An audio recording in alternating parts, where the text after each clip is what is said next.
రసాభాసగా సాగిన Madanapalle municipality council సమావేశం. స్వపక్షంలోని వాదోపవాదాల మధ్య 31 అభివృద్ధి పనులకు ఆమోదం తెలిపిన కౌన్సిల్. మదనపల్లి మున్సిపాలిటీలో సాధారణ కౌన్సిల్ సమావేశంకు ముఖ్య అతిథిగా పాల్గొన్న స్థానిక ఎమ్మెల్యే షాజహాన్ బాషా ఆధ్వర్యంలో చైర్పర్సన్ మునుజారెడ్డి అధ్యక్షతన జరిగిన కౌన్సిల్ సమావేశంలో అధికార వైఎస్ఆర్సీపీ కౌన్సిలర్లు తమ వార్డులలో అభివృద్ధి పనులకు ప్రతిపాదనలు పెట్టలేదని, కూటమి నాయకుల పనులకు ప్రాధాన్యతనిస్తున్నారంటూ వాదోపవాదాల నడుమ 31 అంశాల అభివృద్ధికి పనులకు ఆమోదం తెలిపిన కౌన్సిల్ సమావేశం.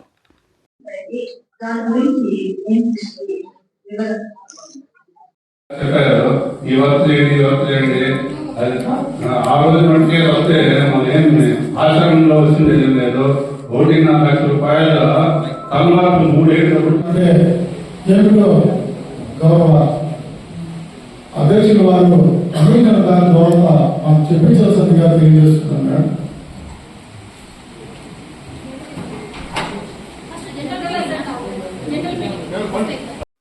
పూర్తి స్థాయిగా మున్సిపాలిటీలకు యథావిధిగా ఫండ్స్ ఇవ్వబోతున్నారని చెప్పి సభాముఖంగా తెలియజేస్తున్నారు. వచ్చే మార్చి నుంచి ఫండ్స్ ఏది కూడా ప్రభుత్వం తీసుకోదు. యథావిధిగా ఫండ్స్, జనరల్ ఫండ్స్ కానీ, 15th ఫైనాన్స్ కానీ, ఏ గ్రాంట్స్ కానీ యథావిధిగా మున్సిపాలిటీలలో ఉంటాయి. దానికి ఒక కార్యాచరణ మనం కౌన్సిల్ ఆమోదంతో తక్షణం మనం అని గ్రాంట్ పెట్టి ఇచ్చేటట్టుగా ఉంటుంది. ఇదే కాకుండా సమస్యలు మదనపల్లి పట్టణంలో తాండవమాడుతుంది. దీని పట్ల మనమందరం చాలా బాధ్యతగా పనిచేసే అవసరం ఉంది. ఈరోజు నేను చెప్పడం ఏంటంటే 7 మిషన్లు ఏదో ఫాగింగ్ ఉన్నాయి, ఒక పెద్ద మిషన్ ఏదో రిపేర్ ఉందని చెప్పి తెలిసింది. తక్షణం ఆ మిషన్ రిపేర్ చేయాలా. 15 మిషన్లు ఫాగింగ్ ఉండాలి. 15 మిషన్లు ఫాగింగ్ ఉంటే ఆల్టర్నేట్ లేదంటే 18 అన్నా ఉండాలి. ఉంటే 35 వార్డులకు ఆల్టర్నేట్ డే ఫాగింగ్ చేయాలి. ఫిబ్రవరి వరకు మనం నిరంతరం ఫాగింగ్ చేస్తే మనుషులు చాలా ఆరోగ్యంగా ఉంటారు. ఈ దోమల వలన చాలా అనారోగ్యం గురవుతున్నారు, చాలా సమస్యలు ఉన్నాయి. దానికి పూర్తిగా చూడాలి. ఇవే కాకుండా కొన్ని ఏరియాస్లో రోడ్స్ పరిస్థితి బాగలేదు. దానికి ఒక యాక్షన్ ప్లాన్ తయారు చేస్తే మనం ఏ విధంగా ప్లాన్ చేయాలో చేస్తాం. ఇదే కాకుండా శానిటేషన్ పరిస్థితి చాలా సమస్యలతో కూడినది. శానిటేషన్కి స్ట్రీమ్ లైన్ చేసే అవసరం ఉంది. అదేవిధంగా వాటర్ సప్లై కొన్ని ఏరియాస్కి వచ్చి every 2nd day 3rd day కూడా ఇస్తున్నారు. బట్ కొన్ని ఏరియాలు 5 రోజులు గ్యాప్లో 6వ రోజు ఇస్తున్నారు. అది రాకూడదు. ప్రతి 3వ రోజు మనం నీళ్ళు ఇవ్వాలి. ఆ విధంగా మనము ఒక కార్యాచరణ చేయాలా. తప్పకుండా మనం అందరం సహకరించి మున్సిపాలిటీకి మంచి మున్సిపాలిటీగా తీర్చిదిద్దాం. ఇదే కాకుండా మున్సిపల్ బిల్డింగ్కి మనం ఇరిగేషన్ కాంపౌండ్లో ఒక 2 ఎకరాల స్థలం ప్లాన్ చేస్తున్నాము.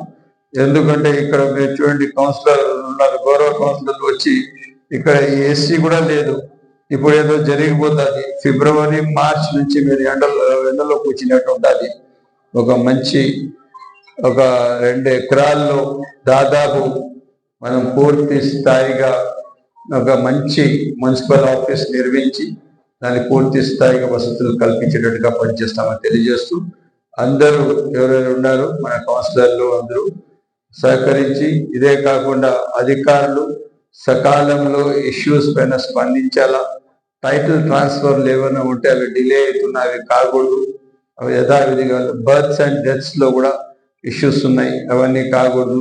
సమస్యలు నిరంతరం నా దగ్గర వచ్చిన సమస్యలు మీకు పంపించిన తర్వాత లేదా ప్రజాప్రతినిధులు కౌన్సిలర్లు కానీ వచ్చిన సకాలంలో స్పందించి అవన్నీ పరిష్కారం చేయాలని చెప్పి సవినీగా కోరడం.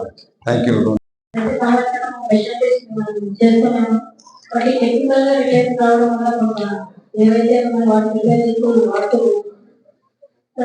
సంబంధించి వాటర్ సప్లై సంబంధించి దాదాపుగా 3 డేస్ సమస్యలు ఉన్నాయి. కొన్ని ప్లేసెస్ మాత్రం వాటి అంటే వైఎస్ఆర్లో కొంత ఆ ఏరియాతో సంబంధించి వాటిని కూడా రెక్టిఫై చేసి జరుగుతుంది. ఇంకా సంబంధించి శానిటేషన్ సంబంధించి ఖచ్చితంగా ఖచ్చితంగా